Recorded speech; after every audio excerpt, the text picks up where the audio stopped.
Super Crack Estrella presenta. En mi canal hemos hablado de algo que se está ocultando, en una base en la Antártida con un extraño nombre. La base tiene nombre de esos seres mitológicos de Noruega llamados Troll. Troll es una base antártica de Noruega localizada en el Nunatak Jutursesen a 235 kilómetros de la costa del mar de la Saref en el sector oriental.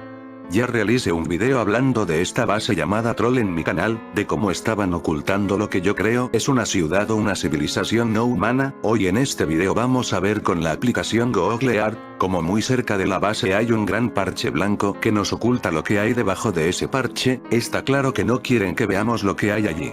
Y lo pincelan con una gran mancha blanca enorme, así que sea lo que sea es muy grande. Las medidas de ese parche blanco que nos está ocultando algo son de 38 kilómetros de largo por 13 kilómetros de ancho, es enorme. En la montaña que está al lado de la base se puede apreciar una extraña sombra que no se corresponde con el terreno, es como si cuando editaron la imagen se olvidaron de quitar esa sombra, que repito no hay nada por la zona que pueda crear esa sombra oscura con esa forma tan extraña. Es la única estación antártica noruega abierta en forma permanente.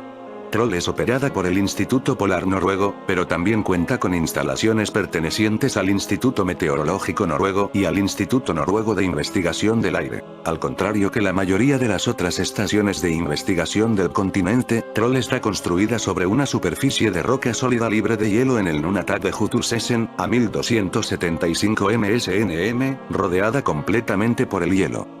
Esta estación fue abierta como una base estival en 1990, pero en 2005 fue habilitada para operar todo el año.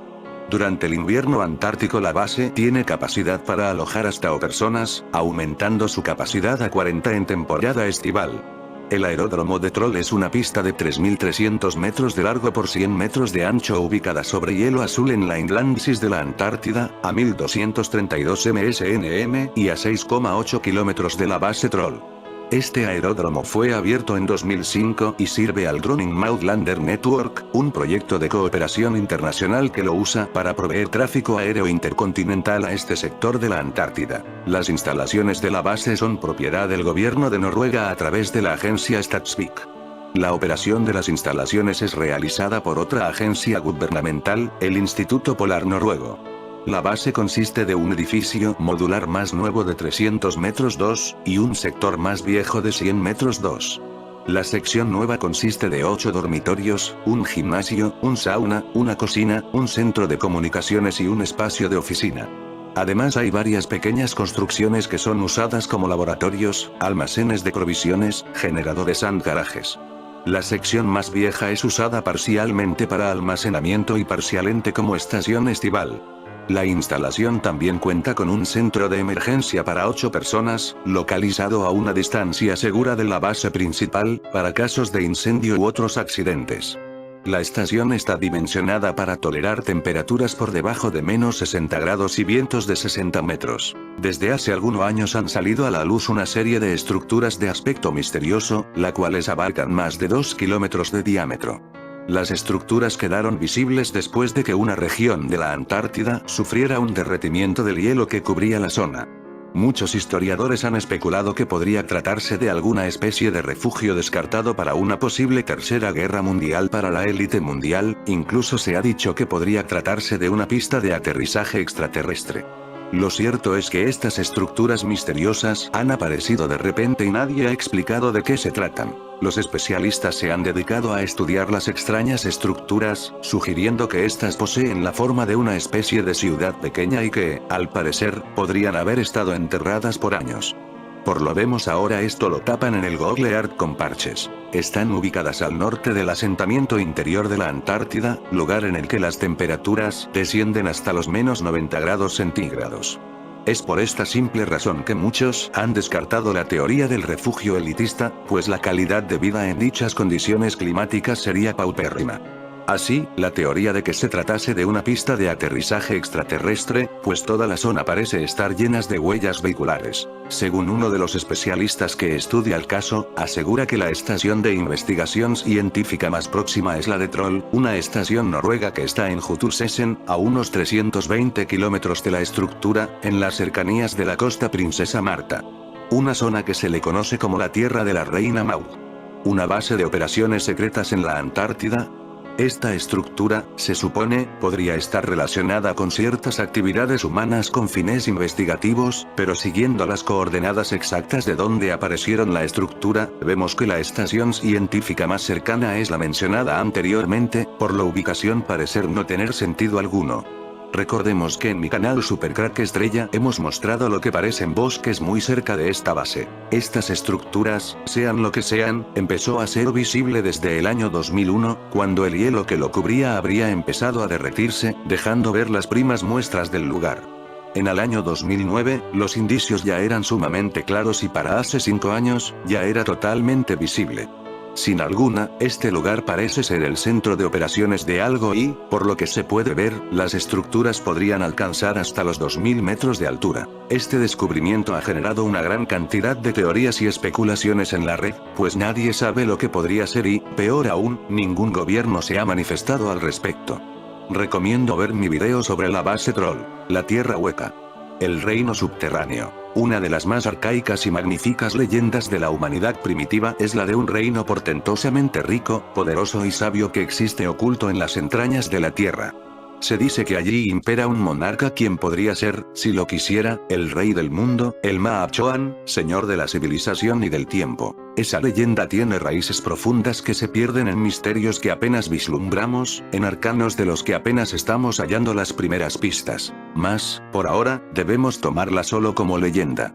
Como la crónica de hechos a veces mal comprendidos, que ha cruzado el lago sombrío del tiempo de susurro en susurro, acompañada a veces por cánticos, ante la mirada absorta de nuestros remotos antepasados que entonces eran niños. Arde el fuego, esplendoroso y cálido, en la gruta, la cabaña o la torre de piedra.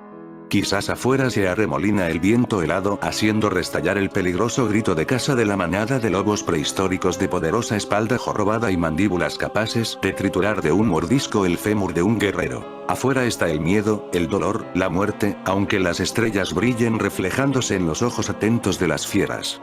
Lo bueno, lo amable, está adentro, junto al fuego central, ese diminuto sol familiar y sagrado. Los muros de la choza los quisieran más gruesos y firmes. Los de la torre dan seguridad porque son de sólida piedra. Pero los muros de la caverna son la tierra misma que, como una madre, es capaz de envolvernos, cobijarnos. Alguna vez, a la entrada de la gruta, el oso hambriento procuró entrar con osadía desesperada y rabiosa. Nuestros antepasados niños entonces se escurrieron aterrorizados hacia el fondo, al último hueco de la roca en busca de un refugio contra el exterior devorador. El pasillo secreto, el túnel, fue por cierto sinónimo de refugio y escape. Todavía en el siglo XVII después de Cristo, muchas fortalezas, monasterios y caserones de hacendados eran construidos con túneles subterráneos, secretos, que emergían en lugares bien disimulados a prudente distancia, como vía de escape para las situaciones de crisis. El célebre historiador romano Plinio refiere que los habitantes de la isla maravillosa de Hiperbóreas, país mítico de gran belleza, lograron huir del cataclismo que hundió aquel Edén bajo un sudario de hielo, a través de cavernas y túneles que llegaban hasta el sur de la actual Alemania. Es decir, 1200 millas náuticas de galerías subterráneas uniendo el círculo ártico con las tierras templadas.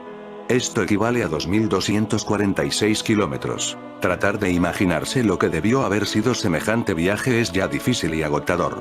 Realizarlo debe haber sido infernal. Algunos miles de seres humanos cargando las vituallas que alcanzaron a tomar, llevando a sus niños por una interminable senda de tinieblas absolutas, siempre con el temor de los abismos súbitos, debiendo elegir las galerías correctas, so pena de extraviarse irremediablemente. A menudo encontrándose en boquerones ciegos. Un viaje de meses interminables, durante el cual sin duda hubieron de complementar su alimentación con las sabandijas ciegas que han elegido por morada esos lugares donde jamás llega la luz astral.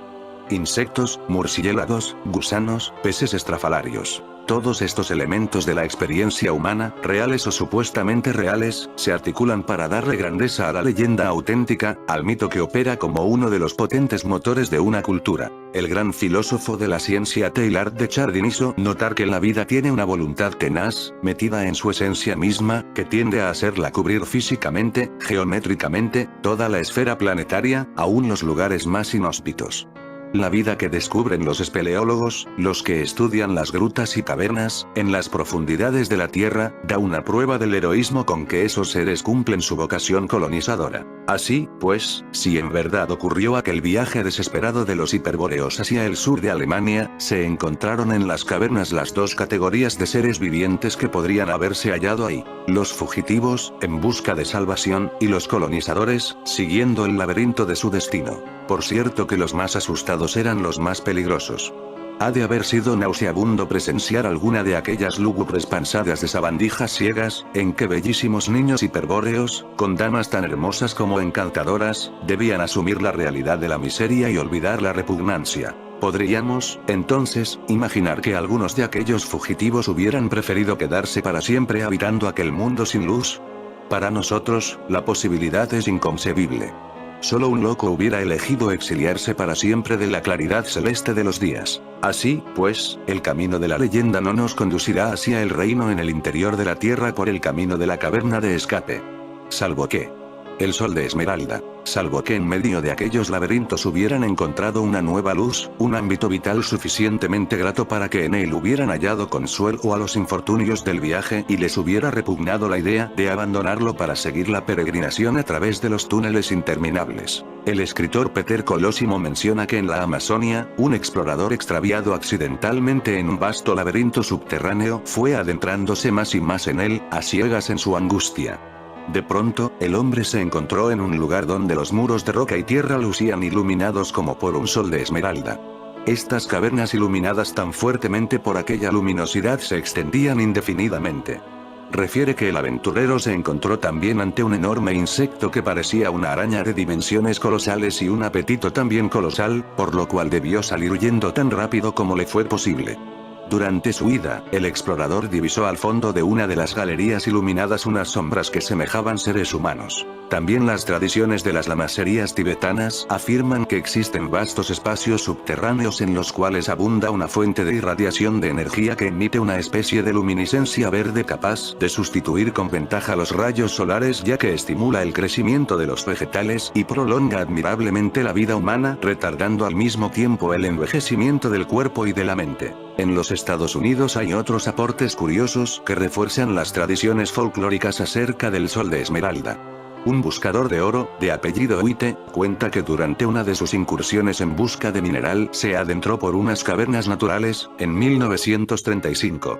Relata que avanzó mucho hacia el interior de la tierra hasta encontrarse de pronto en una plaza o sala de vastas proporciones donde yacían centenares de cadáveres humanos que parecían naturalmente momificados. Unos aparecían sentados en escaños de piedra tallada, otros estaban tendidos sobre el pavimento de piedra lisa y bien nivelada, en posturas extrañas, como si una muerte súbita los hubiera congelado en medio de movimientos danzarines. White agrega que aquellos seres se veían vestidos con ropas hechas de un material semejante al cuero, aunque claramente se trataba de otra cosa. En torno a ellos resplandecían grandes estatuas de oro fundido. Dijimos resplandecían, pues todo el lugar estaba nítidamente iluminado por una extraña fluorescencia verde. El relato de White causó gran revuelo y pronto se organizó una expedición en busca, a no dudarlo, de las estatuas de oro. La expedición no logró dar con el lugar indicado por el buscador de oro, aunque se aventuraron por varias cavernas laberínticas en las que debieron gastar mucho tiempo y precauciones para evitar extraviarse. Más tarde, los periodistas entrevistaron a un viejo minero que admitió conocer, también él, aquellos parajes subterráneos. Los periodistas lo sometieron a preguntas detalladas, con objeto de carear su versión con detalles ignorados por el público del relato de White. Ambos relatos coincidían casi en todos los detalles, y las diferencias no eran contradicciones, sino simplemente se originaban en dos perspectivas distintas sobre un mismo lugar.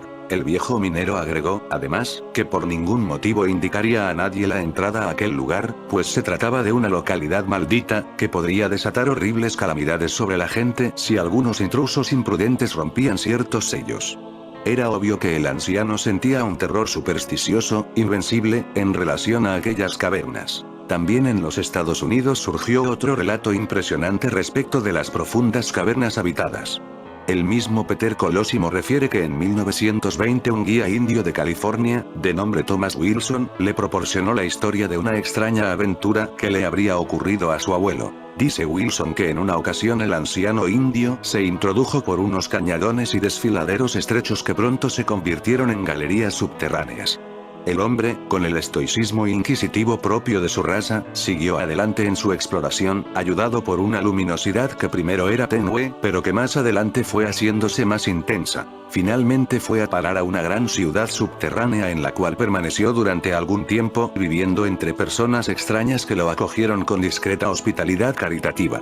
El anciano no estaba en condiciones de proporcionar muchos detalles sobre la vida de aquellas gentes, excepto que eran muy raros, hablaban una lengua incomprensible y se nutrían de cierta clase de alimentos que no le parecieron muy sabrosos y que no eran de origen natural. Quizás con ello el indio se refería solamente a que no eran ninguna clase de los alimentos que le resultaban conocidos. También el anciano mencionó que aquellos individuos vestían ropas hechas con algo que semejaba cuero pero no era cuero. Esa descripción nos lleva obviamente a pensar en los materiales plásticos, pero, según la época en que surgieron tanto la historia del abuelo de Thomas Wilson como la de White, los plásticos todavía no se habían desarrollado ni menos podía pensarse en una clase de plástico con la que se pudiera confeccionar trajes. Existen otras leyendas indias acerca de inmensas redes de túneles, algunos de los cuales se hunden en profundidades tales que el calor se hace insoportable y no es posible respirar. Los apaches, diestros en utilizar las cavernas naturales como escondrijos, tienen historias que nos resultan difíciles de creer. Por ejemplo, una de ellas habla de una comunicación, por cavernas profundas, entre su territorio y el altiplano incaico. Cuentan que un grupo de sus antepasados, huyendo ante el ataque feroz de otra tribu, hubieron de refugiarse en esos túneles. Una vez en ellos, emprendieron un viaje que les tomó varios años y que los llevó hasta el lejano país de Sudamérica. Y algo más impresionante, según aquellos indios, se trataría de túneles muy expeditos, excavados por la mano de seres inteligentes. La leyenda asiática. Los monjes budistas tibetanos afirman que existe un vasto reino subterráneo, con ríos, campos de cultivo y numerosas ciudades. Este reino se llama Shambhala, y moran en él los descendientes de una raza de hombres superiores que buscaron refugio bajo tierra para salvarse de un cataclismo espantoso. Las tradiciones de los lamas dicen que de esos hombres superiores surgirá un día un héroe o santo, en todo caso un conductor gobernante de gran sabiduría y poder, que salvará a la humanidad de su destrucción. Este salvador esperado se llama Maitreya. Por su parte, los hindúes se refieren acaso al mismo reino o quizás a otro con el nombre de Agarthi. Se trata también de un hermoso reino subterráneo que se encontraría en las profundidades bajo los Himalayas. Según el naturalista ruso Ossendowski, Agarthi es el corazón secreto de la sabiduría y de la inteligencia, y su origen se remontaría nada menos que a 600.000 años atrás.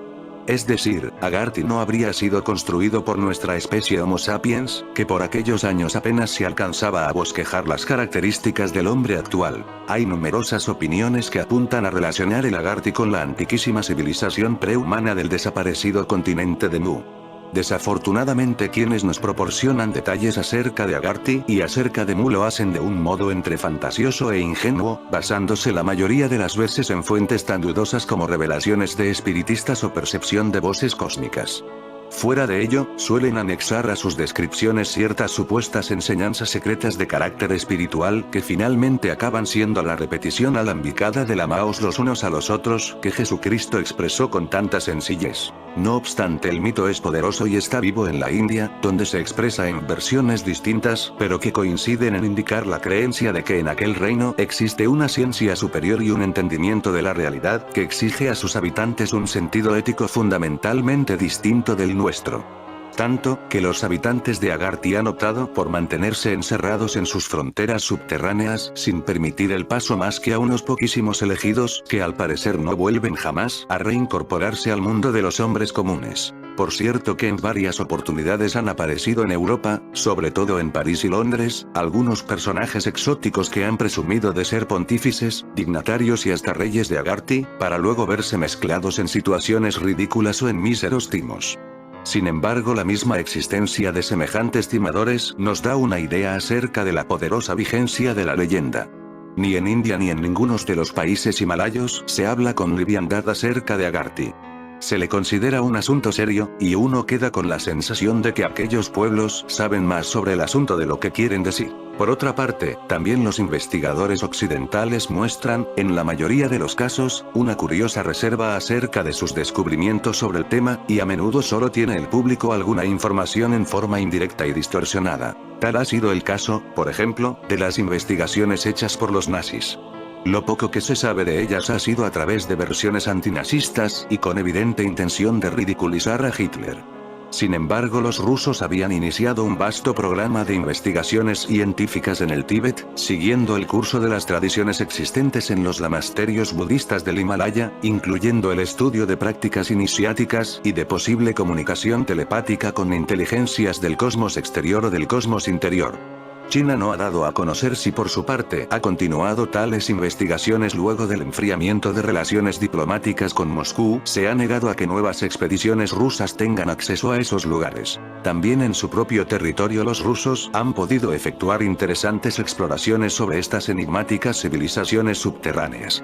En el Azerbaiyán, por ejemplo, hasta donde fueron enviadas varias expediciones científicas a partir de los escandalosos comentarios supersticiosos sobre el pozo sin fondo, un embudo vertical, aparentemente formado por la naturaleza, que se abre en aquella región del Cáucaso.